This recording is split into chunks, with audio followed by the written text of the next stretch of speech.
Olá, seja muito bem-vindo, seja muito bem-vinda ao nosso podcast. A cura do teu corpo através da cura da tua alma. Neste podcast vamos encontrar histórias reais de transformação física. O meu nome é Raquel Madeira, sou coach de saúde, bem-estar, desenvolvimento pessoal e de fitness. Neste podcast vou partilhar contigo as minhas histórias, as minhas vivências, a minha realidade, aquilo que me ajudou a curar o meu corpo, a ter uma relação de paz com o espelho, com a balança, com a minha comida, a enfrentar os meus medos e as minhas inseguranças. Vem comigo nesta jornada. Olá, boa tarde, sejam muito bem-vindos a mais um podcast. Estamos de volta à cura do corpo através da cura da alma e em dia de portal, 10/10/2022, dia em que estamos a gravar, trago alguém tão especial, tão inspirador, que vocês vão perceber já porque é que eu trago esta pessoa e porque é que eu estou a dizer isto. É Susana Magalhães. Olá, Susana. Olá, Raquel! Tenho uma honra em te ter aqui. Nós não nos conhecemos pessoalmente, mas eu acredito que há pessoas que se conectam de uma forma que não tem explicação e eu senti assim uma forte conexão, mesmo que a gente não se conheça fisicamente, nunca tivemos fisicamente juntas, mas temos assim uma energia, tipo assim, que eu sinto que é, eu tinha que te convidar, porque a tua história é assim, qualquer coisa de tirar o fogo, de inspiradora. Portanto, eu quero que tu te apresentes. Quem é a Susana Magalhães? Eu não vou dizer nada sobre ti, normalmente eu começo a dizer quem é a pessoa que eu trago aqui e eu vou deixar que sejas tu que te apresentes. Quem é a Susana? Ok, olha, antes de mais, gratidão por me teres feito o convite também, e realmente nada é por acaso, e as energias quando se conectam é por isso que existe esta ligação forte. Mas um dia iremos nos conhecer fisicamente, Com certeza, sem sombra de dúvidas. Sim, sim, sem Já dúvida. está nos planos.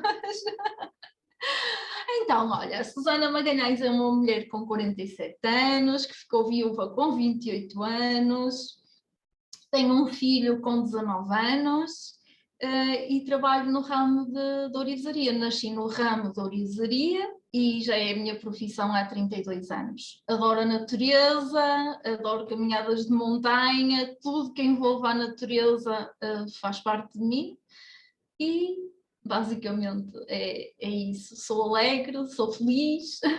Nota-se, a tua energia passa isso mesmo. Olha, eu vou partilhar uma coisa contigo que eu acho que ainda não partilhei. Nós conhecemos através de uma tribo que existe de empreendedoras, que é da Carolina Smile Stories. E eu tenho a sensação, quase a certeza, que nós entramos, ou pelo menos o episódio em que nós, quando houve aquele episódio da apresentação, nós estávamos as duas juntas. Sim. E eu tenho a sensação que eu fiz a minha apresentação primeiro, isto presumo que foi março, abril? Foi, acho que abril, acho eu, que foi quando começou. Foi mais Penso ou que menos foi. por aí. E eu lembro-me que na altura eu estava, pronto, no meu processo ainda de cura do meu divórcio, portanto, numa dor enorme. Eu lembro-me de fazer a minha apresentação e depois tu falaste e fizeste a tua apresentação. E eu senti-me, eu estava numa dor imensa, mas eu senti-me assim, tão pequenina quando tu falaste. Porque primeiro quem te vê essa energia e vê assim uma coisa tão alegre, assim uma coisa. Tipo, vê uma pessoa feliz, é essa a energia e a mensagem que tu passas. E depois tu contaste a tua história e eu senti-me tão pequenina no sentido, ok, isso não anula a minha dor e não põe os meus desafios de lado ou não diminui os meus desafios, mas põe-os em perspectiva ou pôs-me em perspectiva. E eu pensei assim, se alguém que já passou por tanta coisa, se a vida colocou tantos obstáculos na vida desta pessoa e ela consegue ser assim, então é possível. Deu assim, foi assim tão inspiracional. É tipo, aquilo que eu senti foi assim, uau! É mesmo bom saber isso. É De mesmo, eu certa acho. forma, por mais horrível que sejam os nossos problemas, não é? Que a gente consiga ver no outro que há sempre uma solução e uma saída e uma busca para sermos felizes, não é? E essa foi a principal razão de eu ter trazido aqui, porque eu pensei assim: se eu me senti tão inspirada e se esta pessoa me trouxe me fez ver se calhar os desafios, uma outra perspectiva. Não quer dizer que os meus desafios não sejam desafios, mas se calhar falo-os ver de uma outra forma. Se ela me inspirou tanto, ela tenho a certeza que ela vai inspirar muitas mais pessoas. Então nós vamos começar pelo início, que eu pergunto sempre isto, é como é que foi a Susana em criança? Então, a Susana em criança, eu lembro-me de ser feliz, não é? Estás-me agora a reportar para essa parte, não é? Do ser criança. E fui sempre uma criança feliz de brincar. Os meus pais na casa que tinham um quintal e eu andava por lá nas brincadeiras com a minha irmã, com os vizinhos. Na parte de ser criança, em que quisesse ter os meus pais mais perto de mim, ou seja, mais atenção, aí eu realmente não tive, porque eu gostava que fossem os meus pais a me ir levar à escola e buscar, como via as amigas, as mães das minhas amigas, não é?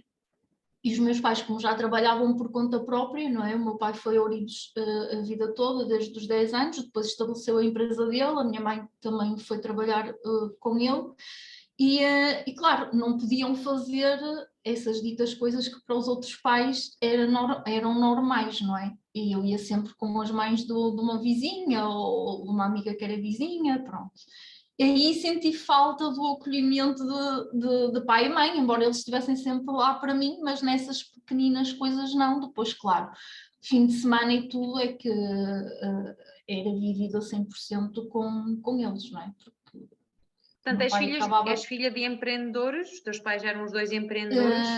O meu pai sim, a minha mãe também, mas a minha mãe acabava por estar a gerir as duas coisas, a empresa e o lado da casa e das filhas, não é? Estava mais nos dois sítios. O meu pai é que era mesmo o verdadeiro empreendedor, mas se calhar a verdadeira, como é que eu ia dizer? O meu pai tinha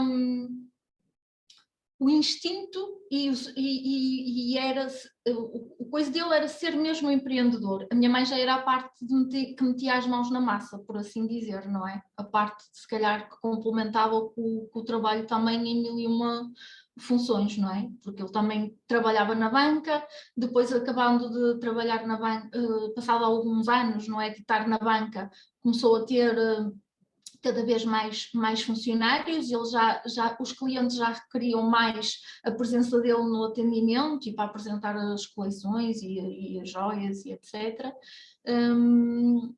E a minha mãe estava sempre mais nos recados, a dar-lhe apoio ali em várias situações, não é?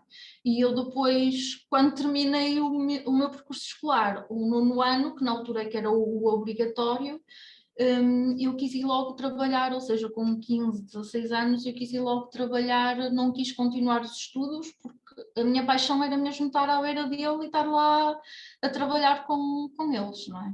Portanto, tu cresceste, imagino, na orivesaria. Exatamente, tanto que as minhas brincadeiras de infância, não é? Era, enquanto meu pai estava na oficina, a parte da oficina, da parede, eu fazia de um quadro para brincar com as minhas primas e os vizinhos e tudo, não é? Era onde a gente escrevia, com giz. E depois quando era aquelas brincadeiras mais já para ter brinquedos, então eu utilizava uma mesa que tinha lá no quintal, e então ia buscar pedrinhas e pauzinhos e fazia a minha montra de joias, não é? E tinha que ter jornal, porque ainda hoje no ramo da orivesaria usa-se quando se compram joias em quantidade, não é? Para os armazenistas irem vender às orivesarias, embrulhar em papel de seda. Então eu fazia de jornal como se fosse o meu papel de seda e tentava imitar o meu pai a embrulhar o pauzinho e a pedrinha, que para mim eram as joias que eu estava a vender no jornal, na forma, porque há uma forma específica. Que e giro. eu tentava, pronto, dizem que nós em criança demonstramos o que nos está na essência a nível de profissão, não é? E então eu lembro-me perfeitamente disso. Tinhas irmãos? Eras filha única? Tenho uma irmã, sim, mais nova do que eu, 6 anos. A vossa relação, tipo, na infância normal? Brincavas com ela também? Sim, aliás fazia de professora, como eu era mais velha do que ela, que lhe ensinava a ler, a escrever, fazia muitas vezes de professora. Tudo de professora dela? Sim. Sempre, as duas no ramo da orivesaria. A tua irmã também cresceu assim muito no ramo da orivesaria? Ela depois, quando ela já quis seguir a escola e fez o 12º, eu também mais tarde acabei por fazer o 10º, 11º e 12º à parte do trabalho, não é? Nunca larguei o trabalho. Ela resolveu, quis sempre estudar, ao fim de terminar os estudos foi também trabalhar para a empresa do meu pai, porque normalmente as empresas dos ramos dos ourivos, da ourivesaria, são muito familiares, trabalha pai, mãe, filho, filha, depois as filhas namoram, os maridos quando casam, pronto, acaba, e depois tem os funcionários, não é? Claro. Acaba muito por ser assim. E a minha irmã acabou por ficar também lá a trabalhar até um X tempo. Hoje em dia trabalha já há bastantes anos no El Corte Inglês, noutro ramo que não tem nada a ver, que é utensílios de cozinha, mas também está na área que ela gosta e que só não gosta muito dos horários porque engloba turnos, não é? E com família não é fácil, mas hoje ama também aquilo que faz, não é? Então chegou um momento em que tu naturalmente entraste como trabalhadora para a empresa do teu pai e depois a tua irmã também, portanto eram os 4 da mesma família. Exatamente, e depois quando casei também entrou o meu marido. Uau! Portanto, era como assim. é que eram as relações familiares, como é que se gera relações familiares no trabalho e depois como é que isso leva para casa? Olha, tem que saber separar que naquele local de trabalho é trabalho e quando chega a casa é casa e tentar em casa também não se falar de trabalho, porque às vezes é inevitável, não é? Há situações que tem-se mesmo que falar, mas depois chega um ponto que eu recordo-me que tentávamos mesmo não falar porque senão acabas por não estar a viver o outro lado da vida, não é? É trabalho constantemente. Embora, isto na minha relação com o meu marido, não é?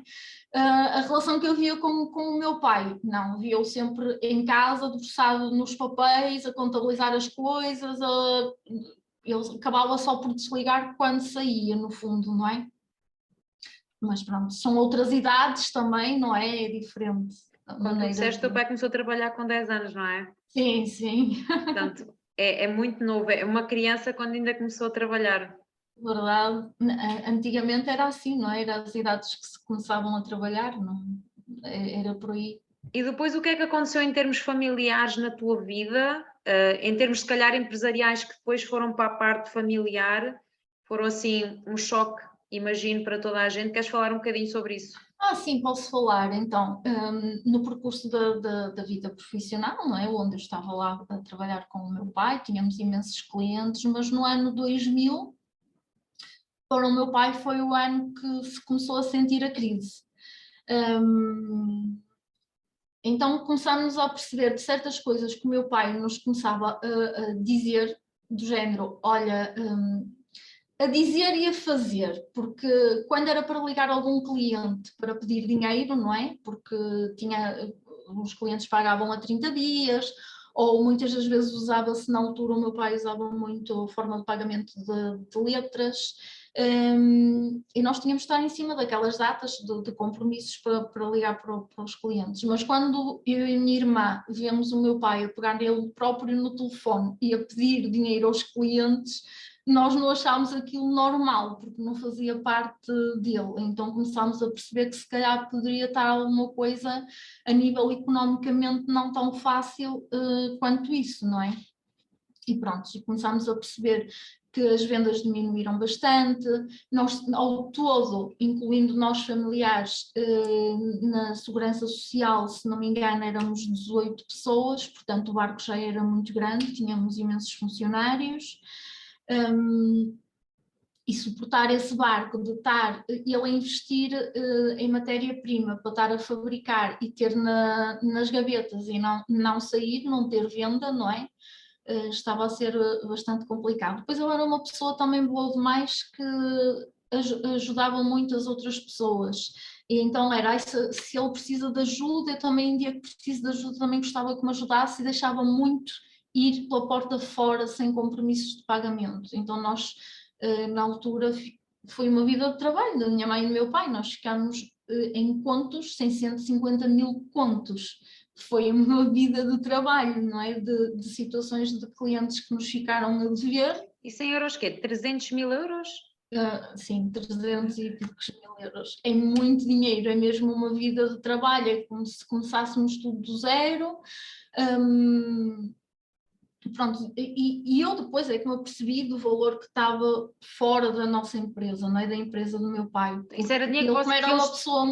Isso era dinheiro que a empresa tinha na rua, que a empresa tinha trabalhado e que Exatamente. estava na rua. Exatamente, exatamente. E que continua, que os clientes não pagaram, nem vão pagar, outros já morreram, a vida é mesmo assim. E pronto, e começámos a ver que o meu pai estava assim com algumas atitudes de ele tomar ação em algumas coisas que não era normal, para nós era a crise. Decidimos mesmo mandar alguns funcionários embora, tínhamos nos reunido nós, família, e ver quem é que tínhamos que mandar embora. E ele só dizia, eu vou mandar embora pais de família, vocês já viram pais de família? E nós, papá, mas é melhor mandares embora.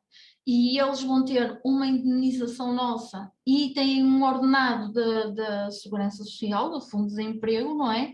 De que tu, de repente, ficaste sem dinheiro nenhum, vais buscar o dinheiro aonde para lhes pagar se as coisas já estão a ficar más. Eles próprios irão sempre ficar bem, porque a nível de dinheiro, todos os meses vão ter o dinheiro, não é? Ainda vão receber a indenização, por muito que custe, porque lá está. Eram funcionários que já que trabalhavam lá desde a altura de ir para a tropa, da tropa namoraram, de namorar casaram, íamos ao casamento, Estamos a tiveram falar filhos, de íamos aos funcionários que batizados. viraram família. Exatamente, não é? Era muito complicado gerir isso para toda a gente, não só para o meu pai, mas para toda a gente. Mas há alturas que a gente tem que pensar com a mente e não com o coração, não é? Sim. E no dia que decidimos que íamos ter essa reunião, porque abríamos a empresa às 8 da manhã e era às 8 da manhã que íamos fazer a reunião, o meu pai suicidou-se. Foi mais cedo para o local de trabalho e suicidou-se no poço que tínhamos lá, um poço que as traseiras era a casa onde a minha avó vivia, que era nossa, mas uma casa mais antiga que tinha um poço. E ele, claro, não disse, nunca nos disse, nem nunca nos passou pela cabeça que ele ia cometer um suicídio, não é? Portanto, ele Nem tal mentalmente, coisa nos passou pela cabeça. ele mentalmente, apesar de, obviamente, do desafio financeiro, vocês achavam que estava normal, estava estável, nunca, Sim, nunca. achávamos estranho essas atitudes dele estar a. Começámos, ok, isso era estranho para nós no sentido de a empresa se calhar está mesmo a ficar mal, não no sentido vai-se matar, não é? E depois, como ele era uma pessoa também muito fechada, não contavam muitas das coisas, não é? Não desabafava, Nem com a tua mãe. não. Então era muito complicado a gente perceber. Lá está, há os tais sinais, mas se tu nem estás a pensar nisso, não os vês, Não não os é? vejo. E é muito complicado. E pronto, e na altura, ele nessa semana estava a fazer o inventário que a contabilidade tinha pedido, era agosto, era um dia, era uma semana de agosto, ele suicidou-se a 30 de agosto, e, ia mais cedo nessa semana, tipo 6h30 ou o que é, para a oficina e para o escritório, para ele ir fazendo esse dito balanço, inventário. O meu marido na altura era ele que tomava conta de abrir a empresa às 8 da manhã, a responsabilidade era dele, ele sai normalmente e vai, eu não estava, tinha ido para a maternidade fazer uns exames, na altura estava a tentar engravidar, nem estava cá, eu tinha que estar às 8 da manhã lá na maternidade e pronto. E ele quando vai dá conta, a minha avó percebeu-se de um barulho, porque a minha avó vivia nessa tal casa, onde a oficina era por baixo dessa casa e depois na outra é que tínhamos o atendimento. E disse que ouviu ali um barulho que, pronto, sei que o meu marido ao chegar lá, isto depois é que ele me contou, porque na altura não é? Ao chegar lá estranhou ter uma parte do portão aberta para cima, porque essa parte só era aberta quem chegasse lá primeiro. Se ele era o primeiro a chegar, não sabia que ele tinha ido, não é? Porque é que aquilo estava assim. E pronto, e foi quando deu com ele no poço. Eu, entretanto, estava na maternidade e venho embora, sei que fazia chamadas, ligava a dizer que já estava a vir para casa e ninguém me atendia. Eu ligava para o telemóvel da minha irmã, não atendia, para o do meu marido não atendia, para o da minha mãe não atendia, para o telefone da oficina não atendia, e eu aí parece que tive um pressentimento que eu já nem consegui conduzir direito até chegar à minha casa.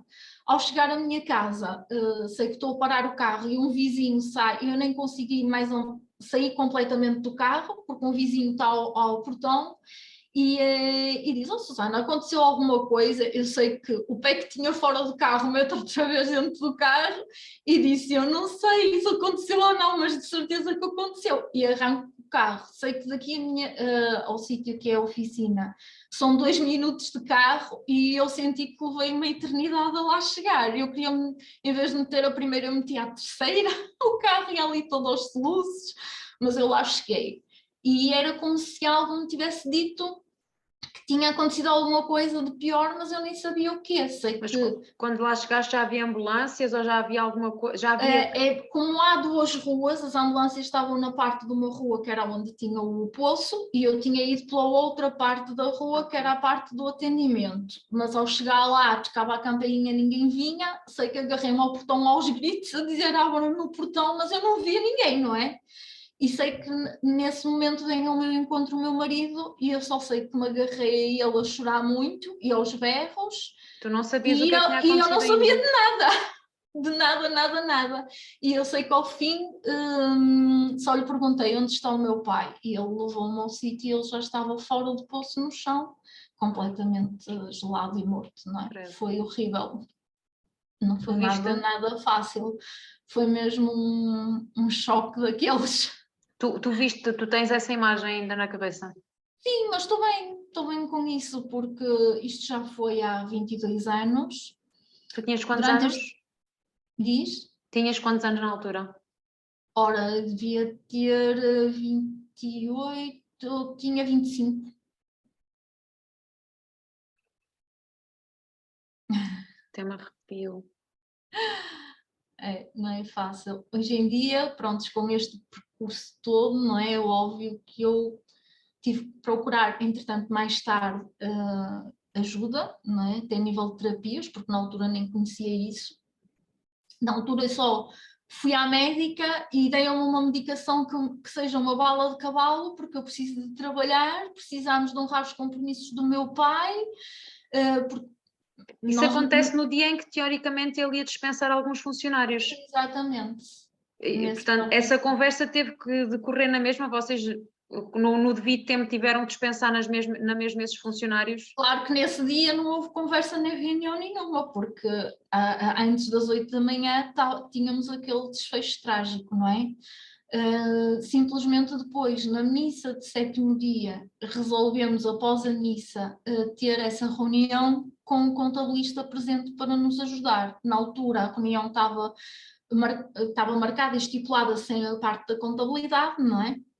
Mas ali nós precisamos de apoio para falarem por nós. Estávamos a sair de uma missa de 7º dia, não é?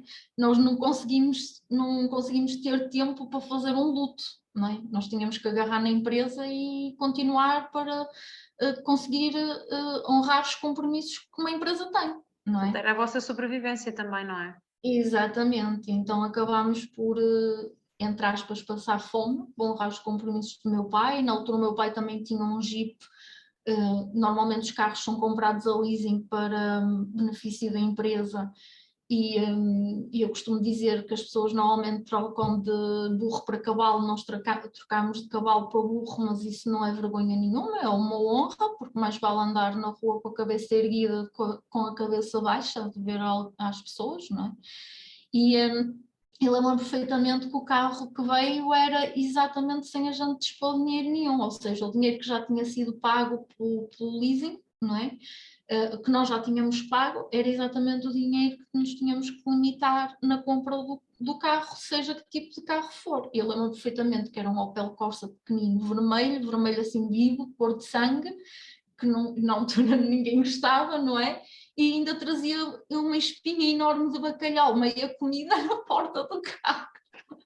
Então, aquilo era assim uma coisa tipo, uou, mas vamos embora para a frente, vamos higienizar o carro todo, este agora é o nosso carro e está tudo certo, não é? E pronto, são assim umas peripécias muito complicadas. Em termos familiares, como é que uma mulher e 2 filhas, e acredito também que o teu marido também é uma perda, porque é o sogro dele, como é que vocês se reestruturam enquanto família? Olha, foi muito complicado. Unimos-nos, claro, mais do que o que já era, mas no meio da união, claro que havia sempre muitos altos e baixos de discussões, porque não é fácil, não é? Teres ali aquele compromisso e não estás a conseguir realizar o dinheiro depois de teres vários clientes a deverem-te, não é? Não é fácil. Mas pronto, tentámos sempre com muito trabalho. O meu marido, na altura, chegámos a montar uma oficina aqui em nossa casa para ele não ir de noite para a outra oficina trabalhar a noites inteiras, porque, embora fosse perto, estaria longe de casa, não é? Entre aspas. Então, trabalhou, muitas das vezes trabalhava das 8 da manhã às 8 da noite, depois das 9 da noite à meia-noite, e muitas das vezes da sexta-feira das 9 da noite até ao outro dia de sábado à 1 da tarde, e só depois é que ia descansar, porque o que trabalhava era para a empresa, para clientes que nos pagavam e nos estavam a ajudar, a quem agradeço imenso e agradeço aos nossos funcionários que ficaram connosco também, que foi um grande apoio e uma grande ajuda, e a levantar a empresa, e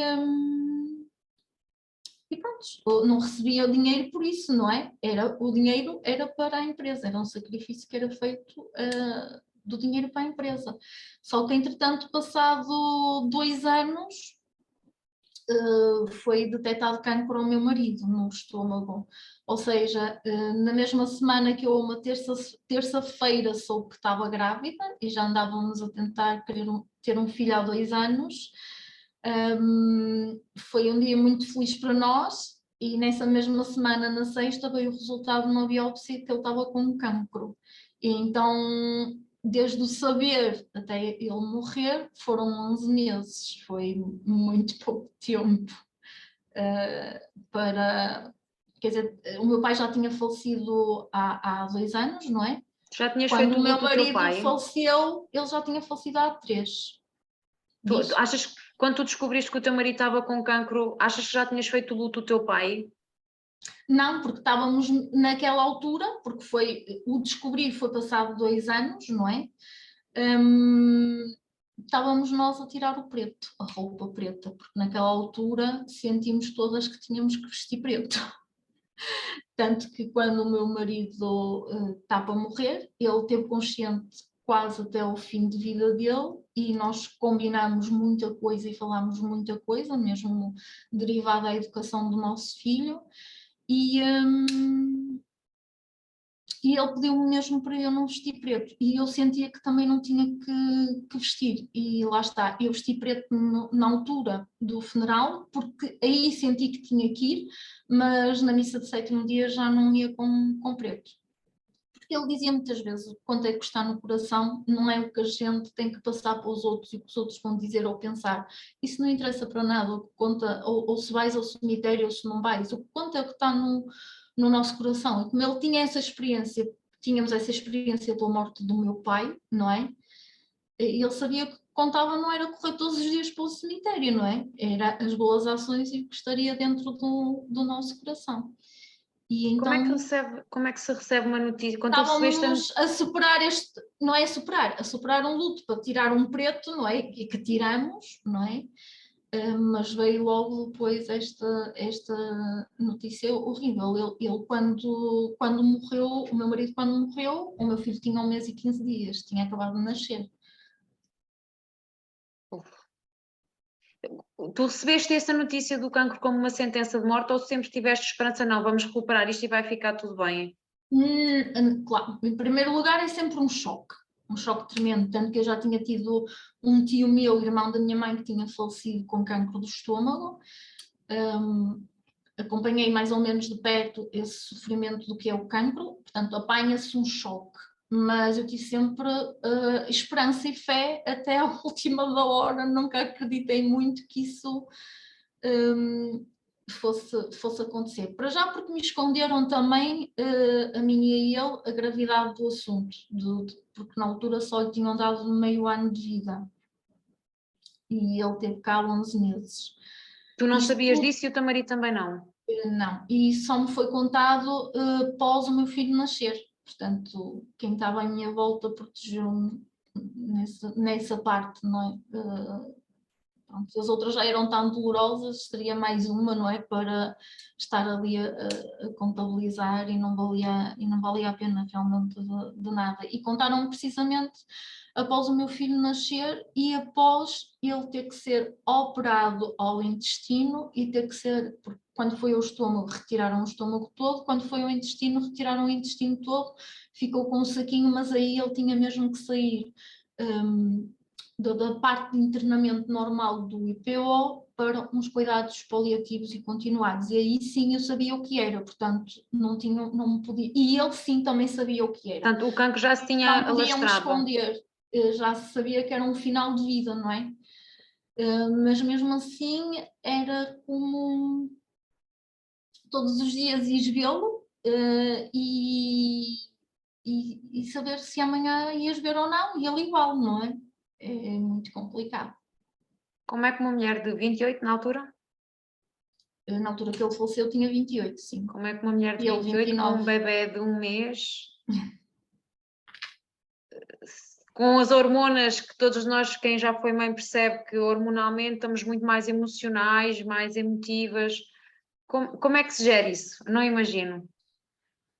Olha, gerindo, é assim, eu vinha para casa, às vezes tinha situações que tinha que ir ao supermercado e só estava eu e o meu filho, e eu, como é que eu agora vou ao supermercado segurar o meu filho no colo e uma saca de compras, não sei como é que eu vou fazer isso, mas fui.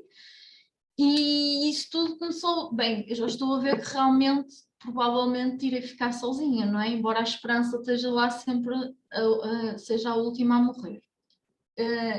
E claro, só no fim é que, quando as coisas acontecem, é que vemos, ok, chegou mesmo o fim, não havia mesmo hipótese, não é?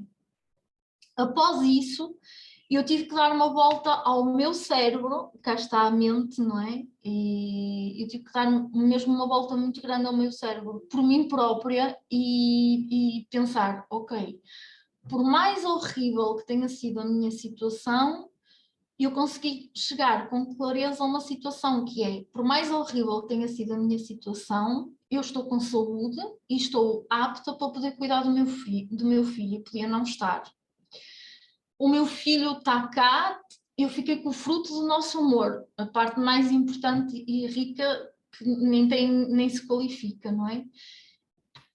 E eu podia ter perdido o meu filho ao longo deste processo todo, o meu filho podia ter nascido com alguma doença, alguma deficiência, e graças a Deus e ao universo ele nasceu saudável, perfeito, e estava comigo. Portanto, eu tinha que, por mais horrível que tenha sido tudo ainda podia ter sido mais horrível, porque eu também podia ter morrido, podia-me ter dado alguma coisa, podia ter ficado incapacitada e não poder ter olhado para o meu filho podia ser deficiente, até não ter nascido, não é? Ter morrido no parto, mil e uma coisas mais horríveis ainda, não é? Então, Portanto, no apesar fundo, de tudo, menos mal, tu foste bom. à gratidão. Exatamente. E se na altura do meu pai, porque acabei por ter duas mortes na minha vida muito juntas, E dois uma pilares morte, tão importantes, duas partes masculinas tão importantes, que é o exato, teu pai e o teu marido. exatamente. E se com o meu pai eu revoltei-me com Deus, porque ele até trazia um Eu fio ia-te no fazer bolso, essa pergunta mesmo. Ia-te mesmo fazer essa pergunta. ele Podes trazia um ir. fio com uma cruzinha, e nós somos católicos, não é de todos os dias, todos os domingos à missa, mas pronto, e eu revoltei-me com Deus e disse, porquê se dizes, quando rezamos o Pai Nosso, livrai-nos do mal, porque é que não livraste do mal do meu pai? Perguntava eu a Deus, e vivi um bocadinho com essa revolta. E quando foi não é, porque foi uma morte repentina, tu não estás a contar, não imaginas, não te passa para a cabeça nada, não estás, ninguém está preparada para a morte, óbvio, não é? Mas não há sinais que tu tenhas percebido de tal coisa, não é? Com o meu marido já há uma doença quer queiramos, quer não, psicologicamente já estás a começar a ser preparada para tal, embora não te deias conta, não é? E aqui houve uma reconciliação com Deus, porque disse gratidão, não é? Temos um filho, embora o meu marido não tenha cá, mas o nosso A filho sério? ficou. Com a partida do teu marido tu sentiste gratidão? Sim, Uau! Isso é tão sim. lindo. Não me revoltei, fiz as pazes com Deus, não é? Não, acabei por deixar de sentir essa revolta. Porquê? Porque também agarrei-me a Deus naqueles momentos todos. Eu lembro-me perfeitamente do meu marido, ele fazia quimioterapia, a pior de todas. Na altura o médico falou que ia ser, olhando a idade dele, que iria ser a pior quimioterapia que existia, a mais forte de todas. Então ele ia para lá num dia e passava a noite no IPO e de manhã regressava à casa e regressava como? Com a quimioterapia na veia, no catéter, não é? A entrar sempre no corpo durante uma semana inteira. Ele trazia uma bomba com o líquido da quimioterapia e aquilo estava controlado que lhe entrava segundo a segundo no organismo, não é? E ele passava essa semana de cama a levar a quimioterapia com bastantes vômitos, essas situações todas. E houve uma altura que eu ouvi no quarto desesperado aos berros e eu entro no quarto e pergunto, então o que se passa? E agarro-me eu para ele se acalmar e tudo, e ele disse, sai daqui, não te quero aqui. E eu naquele momento saí e o que é que eu fiz? Fui para o quarto, onde eu, agora o quarto do nosso filho, agarrei-me à barriga a chorar e só pedi a Deus para que aquilo tudo se passasse e que ele ficasse mais calmo e que lhe aliviasse a dor. Eu depois voltei ao quarto e disse, eu para estar bem, eu tenho que estar à tua beira, quer tu estejas a berrar, quer não estejas a berrar, porque se eu estou bem, não é ali no outro lado, estou bem, mas é à tua beira. E então era nesses momentos, ou seja, de saberes que tens essa doença, vais-te agarrar aqui. Claro que fiz as pazes com Deus e só lhe pedia era que o meu marido ficasse cá, não é? E pronto, e não ficou, mas eu hoje em dia aceito isso tudo, porque todos nós estou com outra clareza da vida, sei que cada um vem cumprir um propósito na vida e temos que saber. Eu na altura comprei um livro que me fez todo o sentido, que não me recordo, eu acho que é Desatar o Nó do Luto, o livro, o título do livro.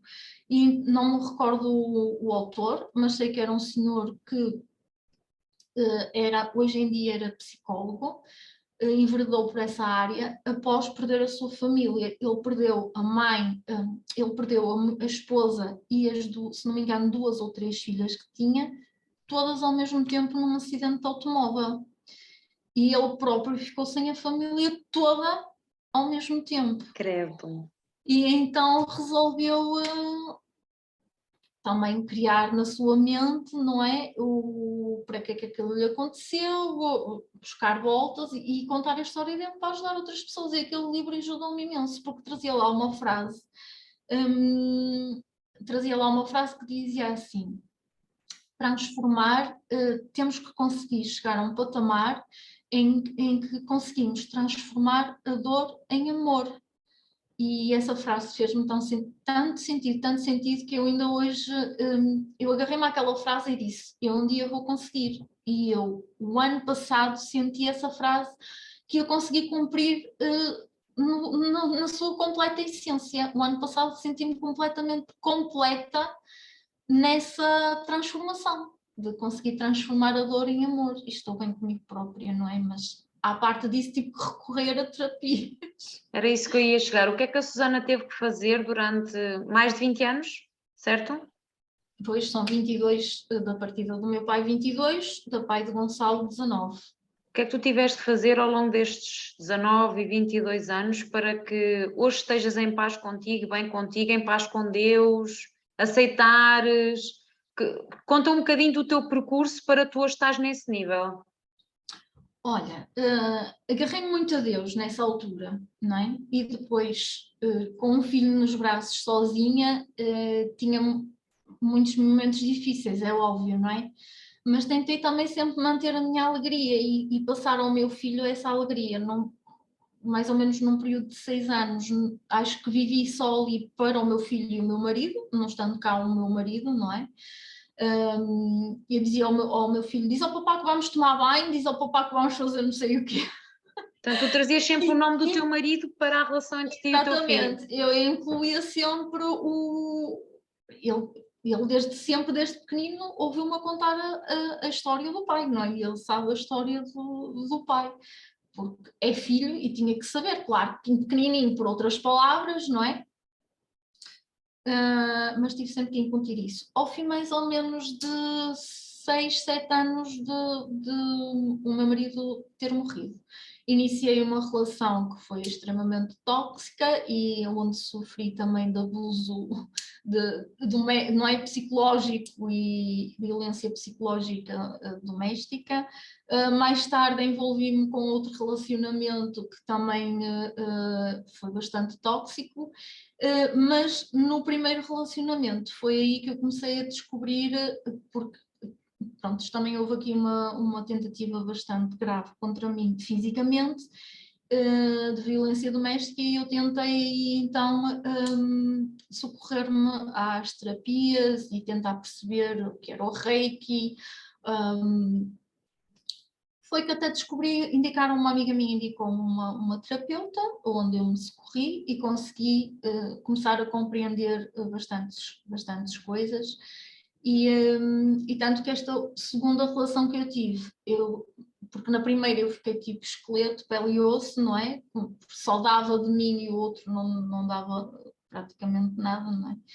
E nesta aqui eu consegui perceber perfeitamente até que ponto eu poderia ir, até que ponto eu poderia dar de mim, e quando já me apercebi que já estava a dar mais de mim do que devia e já a querer ter sinais que estava a dar cabo da minha saúde, tive consciência e clareza para saber dizer não, e que realmente eu não posso fazer o caminho dos outros, não é? Eu tenho que fazer o meu próprio caminho e não posso que o meu próprio caminho seja o próprio caminho dos outros, não é? Cada um tem o seu próprio caminho.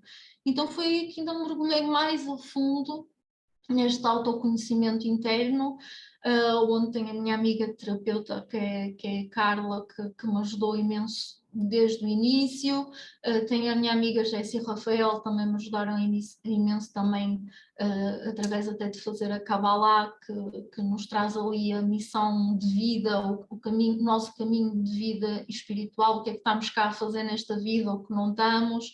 A minha amiga Carla com o Reiki, com o percebermos o transformar o karma em dharma, perceber os nossos karmas, os relacionamentos, as pessoas que vieram à nossa vida vêm com um propósito à nossa vida, e então isso acaba por trazer, apaziguar, compreender, trazer clareza, trazer-te paz. Sentires muito por aquela pessoa algo que tenha acontecido menos bom na relação, mas também agradecer, porque na relação também acaba por ter havido momentos bons, em que também colhi as aprendizagens, que ambas me ensinaram imenso, e é isso que fica, e está tudo certo, não é? Para poder seguir em frente, porque no fundo o que eu aprendi é que aprendi a saber dizer não, onde dizia sempre sim, não é? Aprendi também que a felicidade não está na busca de lado nenhum, ela está na busca do teu lado interior, está em ti, e se não a encontras, não podes procurá-la em todo lado que não a vais encontrar, não é? E em primeiro lugar tens que ter tu amor próprio por ti própria, tens que te amar a ti própria e estar bem contigo própria, não é? Não é estar a amar os outros e aniquilar-te a ti própria, não é? Daí agradeço imenso ao Rafael, à Jéssica, à minha amiga Carla, toda esta ajuda que me têm dado até hoje neste percurso que tenho e terei toda a vida, não é? Sabes uma coisa que eu acredito assim piamente, que todos os processos traumáticos ou todas as pessoas que passam na nossa vida, que nos deixam marcas profundas, que nos magoaram, que nos fizeram menos bem, elas vêm com uma missão. E Exatamente. isso é muito aquilo que eu acredito, vem com uma missão de nós olharmos para uma parte que nós não estamos a olhar, ou que nós Nós negligenciamos, ou somos que os nem sequer nos espelhos, os nossos, exatamente, são os nossos espelhos e estão lá para a gente só olhar para nós próprios. Enquanto a gente não olha para nós próprios, vamos estar mergulhadas nessa relação e não nos vamos estar a entender, não é? A partir do momento que a gente olha e percebe o que ele está a demonstrar, também acabamos por buscar esta busca e nos curar nessa parte que está a ser demonstrada, não é? O que eu acho que acontece muito é que as pessoas vivem nos traumas, quando as coisas más acontecem, e ficam lá muito na dor, na culpa, na frustração, na mágoa, e em vez de procurarem ajuda, que eu não estou a dizer que é fácil, eu não estou a dizer que estes processos não deixam marcas, óbvio que deixam, mas isto pode ser, em vez de nós vermos isto como o trauma e nós ficarmos na frustração, na dor, na mágoa, e disso só nos colocar para baixo e termos uma energia tão negativa, disto ser uma oportunidade de nós olharmos para nós e percebermos o que é que eu não estou a fazer sobre mim, o que é que eu não estou a olhar para mim. E Exato. depois, com ajuda, como tu tiveste, como eu também tive, nós conseguirmos olhar para trás com carinho e dizer Gratidão. obrigada. Porque aquela pessoa, não é que aquela pessoa é horrível, ela também tem o seu processo, ela também está na sua dor. Exatamente. Eu digo sempre isto: uma pessoa, quando está bem com ela própria e feliz, ela não vai fazer mal ao outro. Porque ela está bem com ela própria. Portanto, uma pessoa Claro. em dor magoa o outro, uma pessoa magoada magoa. Nem toda a gente magoada magoa, mas uma pessoa que magoa o outro, com certeza ela está magoada e tem o Claro. processo dela. E tem o tempo Exatamente. dela, e não é não é a nossa E o responsabilidade. caminho dela, exatamente. Exatamente, exatamente, não é nossa responsabilidade, nem se devemos ser nós a tratar daquela dor, mas aquela pessoa veio para nós olharmos para alguma coisa Para a que nós nossa não. dor. Exatamente. Portanto, De o alguma nosso forma amor, para a nossa dor. E eu acho que o facto também de não nos focarmos só no. Eu sei que é difícil, muitas das vezes estamos naquele processo, parece que é tudo mal, tudo nos acontece e nem estamos a ver luz ao fundo do túnel, nem estamos a ver lado bom nenhum das coisas, mas se a gente estivermos bem connosco, começarmos a olhar para nós próprios, nós vamos ver, não, há aqui um lado positivo e isto está a acontecer para eu depois ficar bem, muito bem, não é? Há que olhar para isso e tirar e dizer, não, eu estou bem, eu consigo andar, eu consigo mexer, portanto eu vou ser autónoma e vou ter força para conseguir recuperar e sair disto. E pedir ajuda, óbvio, porque hoje em dia é essencial pedir ajuda. Não é? que tipo de terapias tu fizeste? Tu falaste aqui em alguns nomes, mas queres falar assim em geral, que coisas tu fizeste que foram assim transformadoras e que tu sentiste foi assim, uau, te ajudaram imenso? Olha, o Reiki foi uma terapia que eu utilizo diariamente, não é? Aliás, é para utilizar diariamente, não é? Energia universal de amor, não é? Para mim, essa é uma ferramenta diária. Entretanto, também fiz o coaching, o trabalhares a tua mente, acho que é uma ferramenta poderosíssima, Autoconhecimento. o autoconhecimento, não é? Tu, quando está a vir os pensamentos negativos, o nosso cérebro nós é que mandamos nele, não é ele em nós, e tu saberes trabalhar essa parte é muito, muito, muito benéfico, muito, muito mesmo. E também, hoje em dia faço constantemente, aliás, também estou neste momento no curso, que é as constelações familiares, que são importantíssimas São porque poderosas. há muitos bloqueios, há muitas situações, posso dizer mesmo também relacionamentos, há muita coisa que está na nossa vida ou que vem à nossa vida que é um padrão e de crenças que já vêm de trás dos nossos ancestrais, são coisas que precisam de ser olhadas, curadas, perdoadas e agradecidas, não é? E para mim essa é uma ferramenta brutal de cura nesta parte dos bloqueios de crenças que vem muito daí. Claro, o teu autoconhecimento tens o coaching, és tu para ti própria, o reiki és tu para ti própria, mas depois há a outra parte que tens que ir curar lá atrás a situação, não é? Para te curar a ti. E então as constelações familiares são fundamentais. Também recorro à terapia do Orolo, que é consequência de uma terapia do Reiki. E E mais, já recorri à hipnose e continuo a recorrer sempre que necessário, ou seja, quando tu mergulhas nisto não há volta a dar para trás, vais sempre evoluindo e sempre alcançando as meditações, não é? Eu todos os dias tenho diariamente comigo, ou seja, de manhã ou à noite, o meu momento comigo, que é fundamental. Eu costumo sempre dizer comigo com o universo e com a natureza, não é? Que é fundamental, e por vezes as pessoas também andam já estão absorvidas por coisas negativas na vida delas, com relacionamentos tóxicos. Vivem diariamente no stress do dia a dia, na correria, trabalho, casa, trabalho, etc, etc. E chegam a um ponto que elas próprias nem conseguem ter tempo para elas. O tempo têm, porque o tempo está lá, não é? Eu uma vez li uma frase, que também foi isso que me despertou e me fez saber que realmente eu tenho o tempo que eu quiser, não é? Que é, era qualquer coisa do género, se o teu dia tem 24 horas, mas se de 24 horas é pouco e queres que ele tenha 25, 26, 27, 28, 29, 30, whatever, o que tu queres, acorda mais cedo em função para teres mais essa hora ou menos essa hora, não é? Portanto, se tens o teu dia programado e não te dá tempo para nada, e se acordas às 7 da manhã, então acorda às 6. Mas olha, Tempo.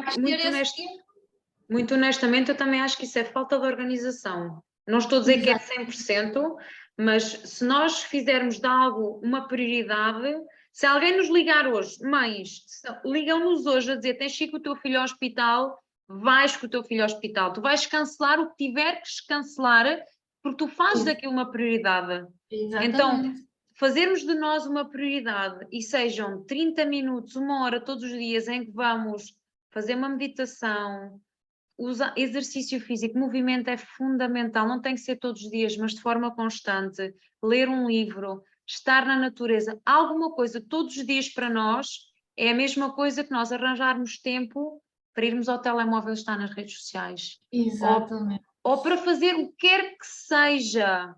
É tempo que nós... Quem vai nos transportes públicos para o trabalho, ou de casa para o trabalho, põe os fones e medita. Ou vai a ler um livro. Portanto... Sim, não há desculpas, há sempre formas da gente. Mas o que é que se passa também?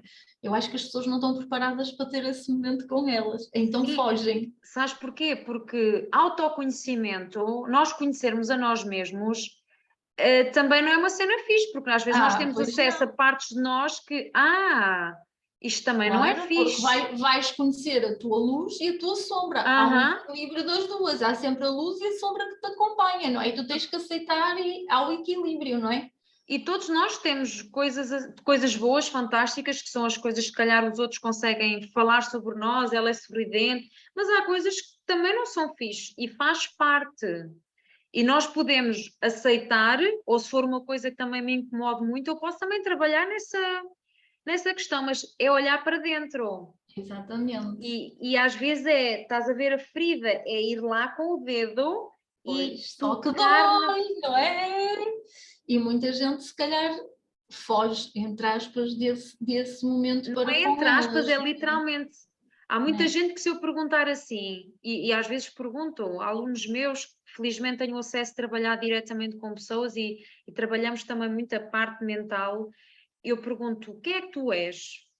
E a pessoa descreve-me sempre pela profissão. Não, tu não és a tua profissão. O que é que tu és enquanto pessoa? A pessoa normalmente não me sabe descrever. O que é que tu acreditas? Tipo, quais são os teus valores, as tuas crenças? Quais são os teus sonhos? A maior parte das pessoas não sabe responder a isto, porque elas não se conhecem o suficiente para me dizerem eu sou esta pessoa sem ser a minha profissão, descrever a profissão, eu acredito nisto, eu quero fazer isto da minha vida. Isto exige autoconhecimento e trabalho constante, terapia constante e perceber quem é que eu sou. E hoje eu posso ser uma pessoa e pensar que eu sou isto e amanhã, se calhar, afinal, isto já não faz tanto sentido para mim. Portanto, isto é constante, não é tipo... Exatamente.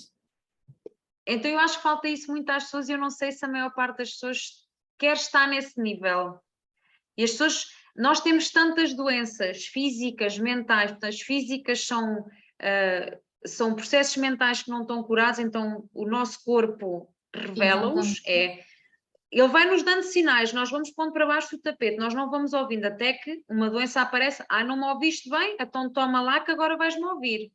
Verdade. Eu posso continuar a negligenciar e a não olhar para dentro, e ela vai se manifestando cada vez mais forte, mas as doenças físicas são todas manifestações de algo emocional, mental, que Exatamente, que trabalhar. não está curado, não está, não é? Por exemplo, quantas pessoas não falam o que têm que falar e engolem as coisas, isso mais tarde depois vem manifesto no corpo, não é? Está lá tudo lá dentro e tem que sair cá para fora, não pode, não é? Eu hoje estava a ouvir um podcast que achei assim, pronto, eu já tenho noção disso, mas a forma como ela colocou e as palavras que ela usou foi assim, tão assim, tipo, de abrir os olhos, que é uma das melhores formas de ser generoso com outra pessoa é ser verdadeira com ela. Sim. Tanto, e a forma como ela falou, ela se calhar não usou estas palavras, mas foi aquilo que eu entendi, a maior parte de nós não conseguimos ser honestos. E se alguém nos perguntar, gostas do meu corte de cabelo? A maior parte das pessoas vai dizer que sim, mesmo que a pessoa não goste. Uma percentagem muito pequena vai dizer assim, opa, Raquel, não gosto muito do teu corte de cabelo, gosto de ti mais com o cabelo comprido, porque assim tens um ar assim, sei lá, mais masculino. Se calhar as pessoas dizem isso, outras não têm coragem porque pensam que me vão ofender. Exatamente. E na realidade elas não me estão a ofender, elas estão a ser honestas. É como dizer um sim e um não, não é? Quantas vezes as pessoas dizem sim, mas o que querem dizer é não. Então, ao dizer um sim à outra pessoa, elas estão a dizer um não a elas próprias, não é? E aqui há uma diferença, uma coisa é eu não te pedi a opinião e tu estás-me a dar. Isso é diferente. Outra coisa é eu estou-te a pedir uma opinião e tu estás a ser honesto comigo. Exatamente. Outra coisa é tu fazeres-me um comentário porque não gosto do meu cabelo. Assim, ok, muito obrigada, mas é a tua opinião e eu não te a pedi. Mas se eu for aos meus amigos e pedir, ou se alguém for mesmo meu amigo, mesmo que eu não peça, ela tem permissão para, porque é minha amiga, de me dizer: olha, não estiveste bem naquele comportamento. Isso é ser generoso com a pessoa, porque eu não lhe estou a dizer isto para a magoar, eu estou-lhe a dizer isto para ela olhar para ela e para ela ficar bem, para ela tratar dela. Senão, como é que Obviamente, ajudas ao omitir isso? Como é que ajudas, não é? Não consegues ajudar, não é? é a mesma coisa quando nós pedimos feedback, agora falando mais de negócio, estamos a empreender. O feedback é super importante. Nós termos um feedback de alguém, olha, isto ou aquilo, porque senão nós não temos noção, nós estamos lá a fazer tanta coisa e é tanta coisa que tu sabes, é tanta coisa que nós temos que pensar, executar, programar, que é normal que nós façamos erros e não estamos a ver na perspectiva do cliente. Então, quando alguém nos dá um feedback de, olha, recebi isto ou aquilo, nós olhamos e vemos aquilo, nós podemos usar isso para nós crescermos, se quisermos, obviamente. Verdade, verdade. Eu acho que o feedback é super importante, desde, obviamente, que ele seja dado de forma genuína e que a outra pessoa realmente esteja a ser honesta. Claro, para a nossa construção. Mas é tão importante. Olha, uma mensagem que eu queria que tu passasses. Alguém que esteja a passar por luto, vamos a essa primeiro. Portanto, alguém que esteja a passar uma fase de luto e que, independentemente do tempo que já passou, porque há pessoas que realmente nunca ultrapassaram um processo de luto, que conselhos é que tu darias a essa pessoa para ela estar em paz com ela, estar em paz com Deus, ficar bem dentro do possível?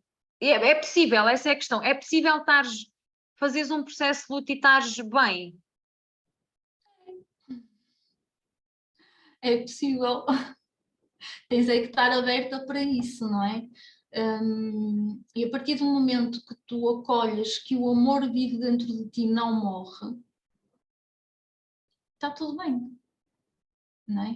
É preciso realmente saber chegar a esse patamar. Então é mesmo, quem estiver a passar por uma fase de luto, procure mesmo terapia, porque é mesmo essencial. Claro que vai doer, é óbvio que dói, é difícil, horrores.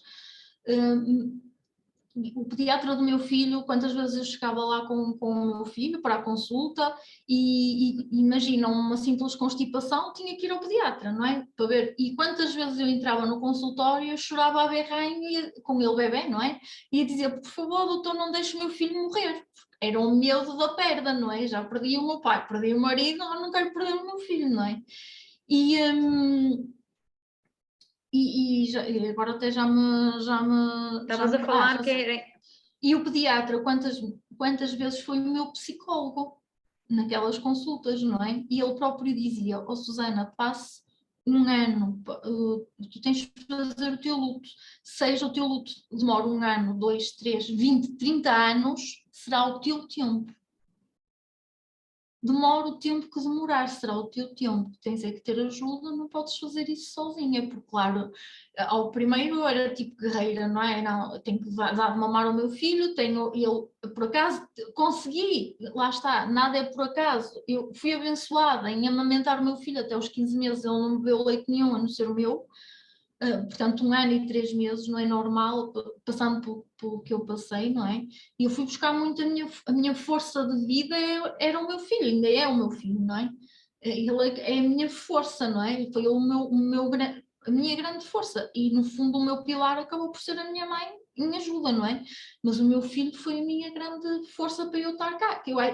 Eu acho que se não tivesse o meu filho, eu também tinha morrido junto, não tinha aguentado, não é?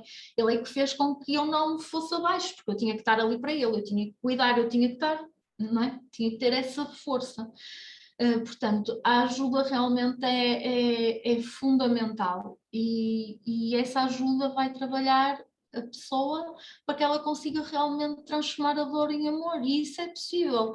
Eu hoje em dia, eu celebro, eu se me lembro, às vezes até, por exemplo, eu dei por mim o ano passado, o aniversário do meu pai passar-me ao lado, e eu lembrar-me no dia a seguir, e quando me lembrei no dia a seguir, eu disse, parabéns papá, sorri para o céu, e eu, ok, já consegui, porque é isso, é celebrar depois de não chorar, celebrar, gratidão, tiveste comigo, sou tua filha, não é? Ou fui tua mulher, não é? Tivemos um filho, gratidão, vivemos juntos, e se não tivéssemos vivido, não é? Foi o tempo que teve que ser, temos que aceitar. É muito importante também nos perdoarmos, porque por vezes também sentimos culpa e não temos culpa de nada, não é? Cada pessoa está aqui com o seu propósito. Então é muito o perceber que o amor vive dentro de nós e não morre nunca. Essa é a parte fundamental. E depois ir à procura da terapia certa para cada pessoa, não é? E durante este processo todo continuaste a trabalhar, tens o teu. Fala-nos um bocadinho daquilo que tu fazes neste momento, os nomes, o que é que. Portanto, nós já conseguimos ver aí pelos teus brincos e tens umas pecinhas aí por trás. Portanto, Então, tu claro que transformaste a tua arte e a tua paixão pela ourivesaria e tens agora o teu espaço, o teu projeto, és empreendedora. Portanto, E como é que agora, isto. pronto, entretanto, nós fechamos a empresa do meu pai, a minha mãe ficou reformada, a minha irmã foi mesmo trabalhar de vez para o El Corte Inglês, e eu fiquei balançada o que é que haveria de fazer. Claro que eu amo isto que da área da ourivesaria, não tivesse eu na melhor escola do mundo, com o melhor professor, não é? Neste caso, o meu pai, portanto, isto está-me mesmo no sangue. Então, depois de continuar a trabalhar no ramo, mas com outras pessoas, no ano 2015 resolvi mesmo abrir a minha própria empresa, no meu nome, que é, a minha empresa é Susana Ferreira Magalhães, mas tenho aqui o meu cantinho que é o meu estaminé que já passa a ser o estaminé de muita gente, não é? Onde recebo, é um cantinho em minha casa, com um conceito um bocadinho diferente, é como se fosse uma loja de rua, mas não é uma loja de rua, onde recebo os clientes por marcação, porque tento sempre ir de encontro ao horário do cliente e o cliente não ao horário de uma loja normal, porque toda a gente trabalha, toda a gente tem filhos para dar jantar, dar banhos e etc.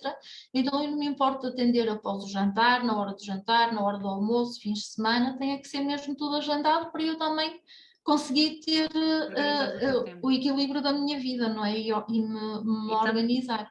E também entregas online, portanto, também todas as peças que tu Sim. tens, corrige-me se eu estou errada, fazes entregas online para Portugal continental, Sim, para Portugal continental e as ilhas. ilhas. Mas também faço para os países da Europa, para a França, já vendi para a França, Suíça, Luxemburgo, não tenho problema algum de fazer chegar lá trabalho sempre pelos correios, pelo CTT. Que posso dizer As tuas mais? peças podem ser únicas e personalizadas. Exatamente, tenho a minha página no Instagram, que é susanamagalhães.pt. Eu vou deixar os Facebook, contactos todos aqui. ok, a do Portanto, Facebook tudo. é o Estaminei Susana Magalhães. E, Eu recebi uma encomenda tua, que eu fiz uma encomenda para a minha filhota no aniversário dela, que era um unicórnio, uma peça a um fio, que tem uma pecinha que é um unicórnio, e depois personalizei atrás e escrevi o nome da minha filha, Noah, e escrevi da mamã. E eu recebi um pacotinho, na altura depois não consegui dizer mais nada, que aquilo foi claro, assim muito agitado, mas o cheirinho, o toque que tu dás na entrega é qualquer coisa, é tipo assim super especial. Portanto, quem gosta de orivesaria e de peças, eu adoro essas coisinhas todas, se eu pudesse comprava ainda mais, mas o toque pessoal que tu dás à encomenda e que tu também deixas que a pessoa escolha, sim. é tipo assim espetacular e faz a diferença. Não é só uma peça, é a peça para aquela pessoa. É isso, eu amo aquilo que faço, e então eu tento que as pessoas recebam amor nessa joia, não é? Não é só uma simples joia, aquela joia tem que contar uma história, tem que contar uma história e dizer algo àquela pessoa, não é? Claro que comercializo tudo o que é na área da orivesaria, mas à parte disso faço muitas joias em conexão com o cliente. Introduzi agora este ano também os cristais nas joias, porque há muita procura da cura, então temos o cristal quartzo rosa que vai ajudar a pessoa na cura e do coração, do amor, não é? É um cristal, então aplica-se, pronto, criei a joia no colar, nos brincos, no anel, ou outro cristal que seja que a pessoa esteja a necessitar na altura. Isso é uma novidade deste ano aqui no Estaminé.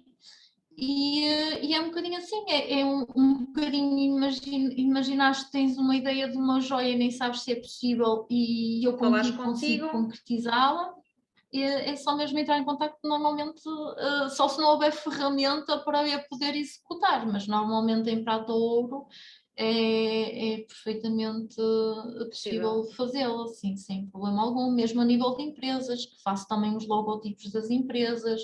No teu caso, por exemplo, tens a tua empresa, podes fazer o logotipo da tua empresa para usares numa pulseira, nos brincos ou num colar. Estás a dar a tua aula de educação física, não é? Com a tua aluna, e ainda estás a empoderar mais a tua empresa com essa joia, porque a tua aluna não vai passar despercebido que está a ter uma aula e que está a ver a Raquel na joia, não é? Uhum. Que também empodera bastante a empresa, e é um bocadinho para aí, fazer um bocadinho diferente também daquilo que o meu pai fazia, não é? Adicionaste o amor da Susana e tudo o que aconteceu na tua vida, e o teu negócio é sobre a beleza e a energia que a joia dá, que pode embelezar obviamente uma pessoa, mas com um touch, como é que se diz em português? Um toque adicional de amor e de conexão entre as energias e aquilo que nos conecta na realidade. Sim, é mesmo conexão, porque eu costumo dizer, todos nós temos que ter lucro para poder sobreviver, não é? Claro. Tu tens uma empresa, tens que ter lucro, senão não sobrevives. Não é é? energia. Exatamente. E independentemente desse lucro, o maior lucro que eu tenho para mim e que me sinto para lá de trimilionária, nem sei quantificar, não é? É ficar com a minha alma cheia, e esses são os meus tesouros ao ver um momento, quando eu entrego fisicamente uma joia e vejo que as lágrimas escorrem pelos olhos daquela pessoa, ou que esboça um sorriso e me diz: Susaninha dos céus, era mesmo contigo, era esta a joia que eu queria, e dá um abraço sem eu contar. o brilho no olhar que diz estou sem palavras e aquele brilho tal, isso sim Aquilo que estás a adicionar ao outro, não é? A missão está cumprida, gratidão, consegui entregar o amor àquela pessoa através da joia e a minha missão está cumprida, porque isso realmente é que me, independente Quem do trabalha dinheiro, por amor é isso. não É importante a outra parte, o receber, porque isto é sem dúvida uma troca de energia, tu também investes na tua mas não formação. estás a trabalhar por isso, tu não estás a Exatamente, trabalhar é isso por isso, mesmo. não é, Raquel? Por isso a gente também se É conecta exatamente, é isso bastante. que eu sinto. Eu, quando estou a fazer um trabalho, obviamente todos nós precisamos de dinheiro e não é isso que está em questão, mas eu quando estou a fazer um trabalho que não me enche a alma, que não me está a adicionar, eu já estou num momento em que eu prefiro não fazer esse trabalho. Eu, quando faço alguma coisa, eu quero que as pessoas usufruam daquilo. Eu estar lá só porque sim. Se alguém me pagar, me dizer assim, olha, vou-te pagar um pacote de aulas, mas não vou, eu sei que aquela pessoa não vai, eu sou a primeira. Pronto, ela compra-me, eu não sei. Eu sei que a maior parte das aulas ela vai cancelar, que ela cancelou, e obviamente são cobradas, ela pagou um pacote e não usufruiu. Eu sou a Claro. primeira pessoa a dizer, olha, não vale a pena tu estás a investir dinheiro, porque eu sinto que estou a receber uma coisa e ela não está a usufruir daquilo que eu tenho para dar. Então não está o equilíbrio, não Não é? E a gente está. não se sente bem com Eu isso. não, eu não vou. Isso vai resultar durante muito pouco tempo, até eu perceber que, ok, ela está a tentar, mas ela não está a usufruir. Eu própria prefiro que alguém que possa usufruir do meu tempo vá ter benefício sobre isso. Eu não faço o que eu faço por dinheiro e tu também não. É uma Não, consequência do nosso conhecimento, do nosso investimento, do nosso tempo, da nossa paixão, mas não é isso que me move. Isso é apenas uma consequência. exatamente. E quando houve a situação do Covid, que toda a gente parou, não é? Eu já tinha criado a minha página no Instagram há muito pouco tempo e eu fiquei, bem, o que é que eu vou fazer agora? Porque eu fiquei mesmo literalmente aqueles 2 meses em casa sem vender nada, não é? Sem vender mesmo nada, sem um único contato, porque era a forma que eu trabalhava era essa. E então aquilo fez-me pensar imenso. Eu assim, não, eu depois via, acompanhava certas páginas e via que as pessoas vendiam e conseguiam realizar o seu ordenado ao final do mês.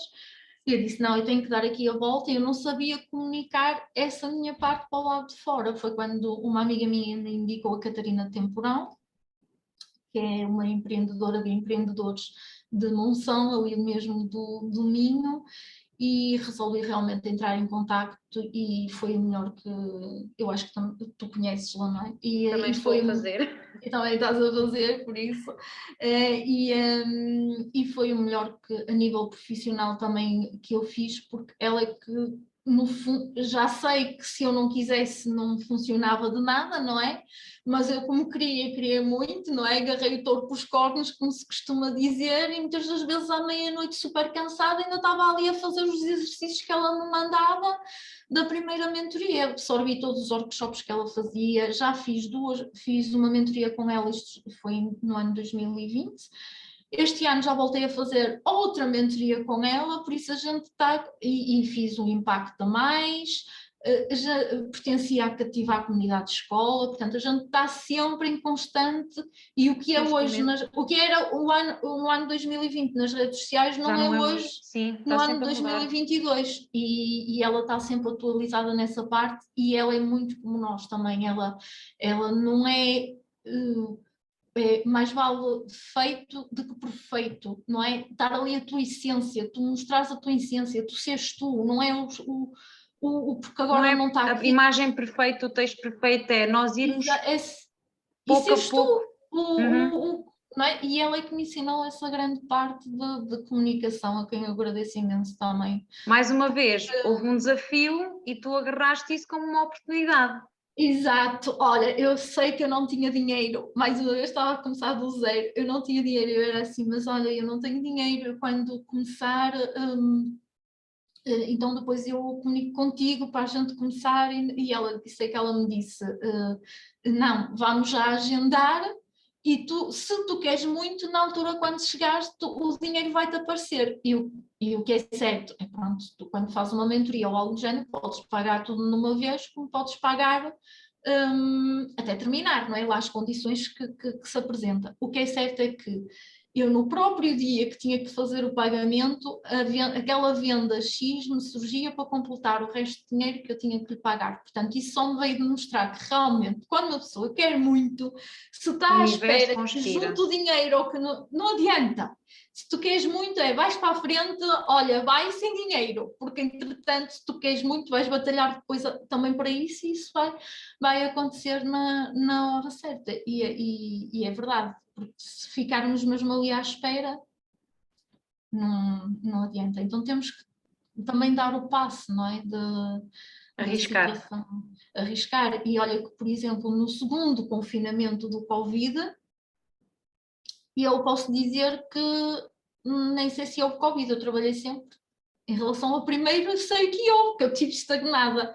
No segundo, ainda bem que eu tinha agarrado essa oportunidade com ela, não é? Porque senão, neste segundo, eu estaria estagnada novamente. E não, eu consegui trabalhar e consegui não estar parada, trabalhei normalmente. Por isso, no ramo de empreendedorismo, no nosso ramo de profissão, também lá está.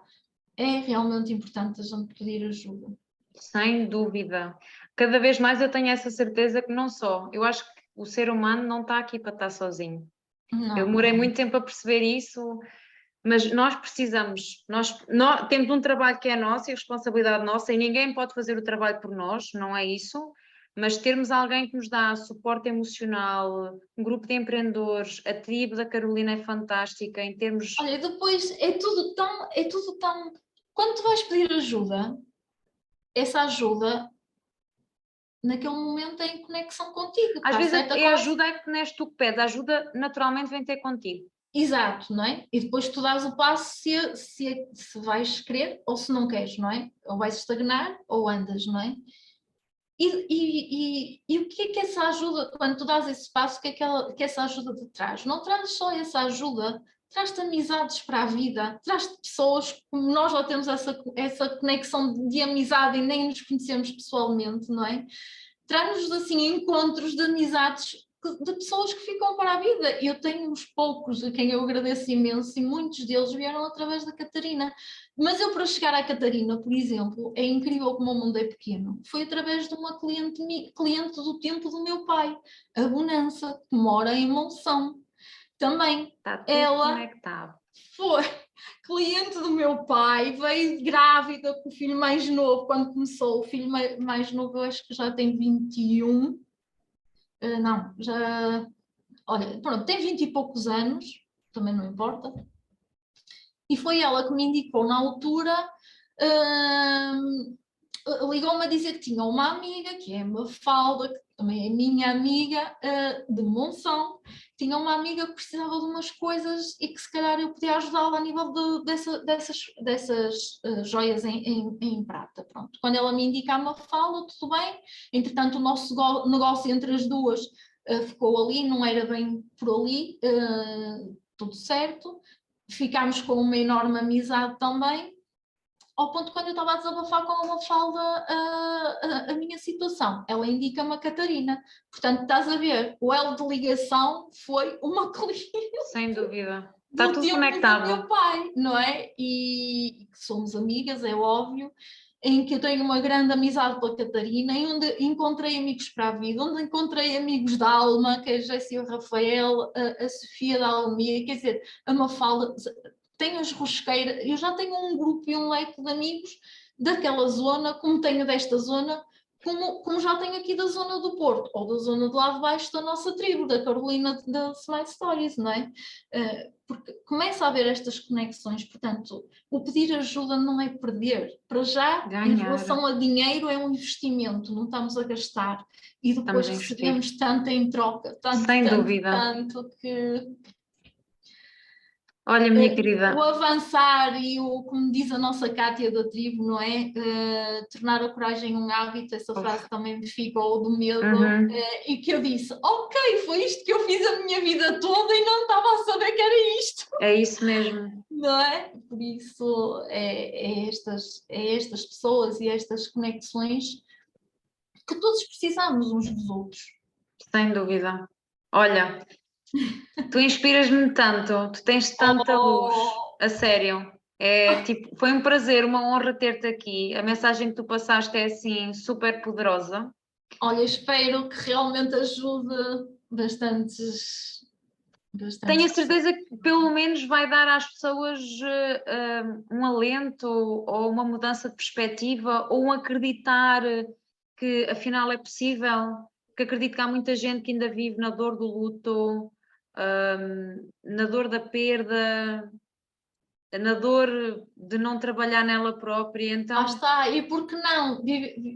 Mas é a nossa mente, nós seres humanos, não é? Nós vamos focar e ficar sempre na parte que nos doeu mais. Mas a alegria, os momentos felizes têm o mesmo elevado nível de energia do que o menos bom.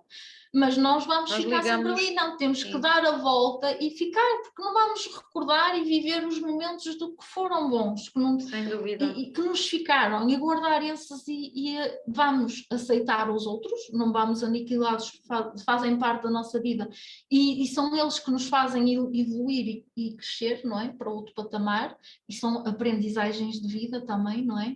Mas por que não ficar depois só com os outros que também foram, Guardar esses no não coração. é? E guardar esses. Que Olha, mensagem tão também me bonita. inspiras muito com as tuas receitas aí deliciosas. Obrigada.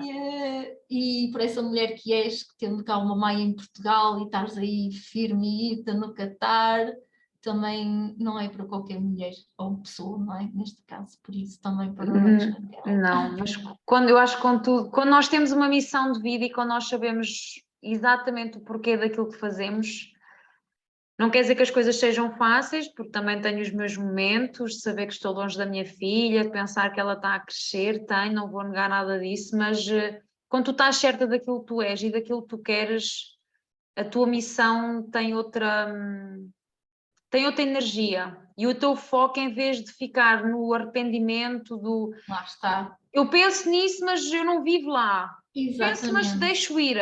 Eu estou-me a focar naquilo que eu sei o que é que estou a fazer. O julgamento dos outros é problema delas.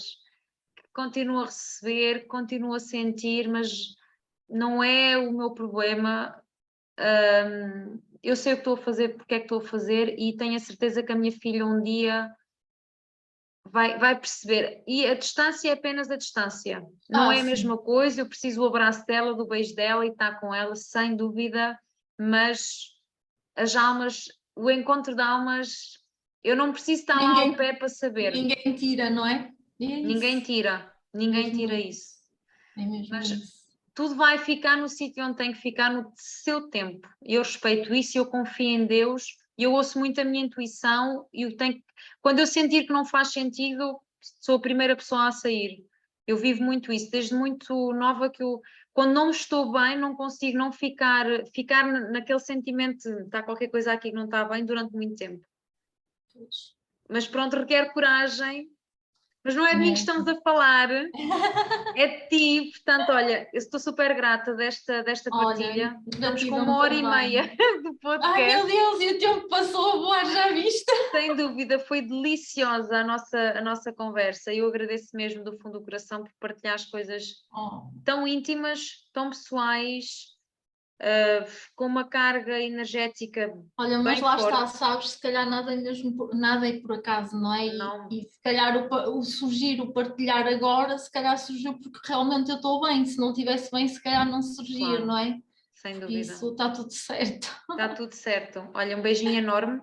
Eu vou deixar Beijinho. todos os contactos aqui embaixo. Obrigada. Vocês que nos estão a ouvir, por favor, subscrevam o canal, partilhem, comentem, partilhem as vossas histórias. Se estiverem a passar por um momento difícil de perda, de luto, tenho a certeza que se contactarem a Susana, ela também pode ajudar, nem que seja com uma palavra, porque é alguém que vai, sem dúvida, não só ter empatia, como também perceber a vossa dor. Então, não hesitem em contactar. É para isto que este podcast está aqui, não é só para estar aqui, é realmente para vos dar luz e aquela alegria que às vezes vamos perdendo. E se isto vos ajudar, então o meu objetivo neste podcast está a ser concretizado. Por isso, partilhem, comentam, subscrevam e nós vemos no próximo episódio. Beijinhos! Beijinho, gratidão. Do Catar para Gondomar. Gondomar, é isso. Beijinho! Beijinhos, gratidão.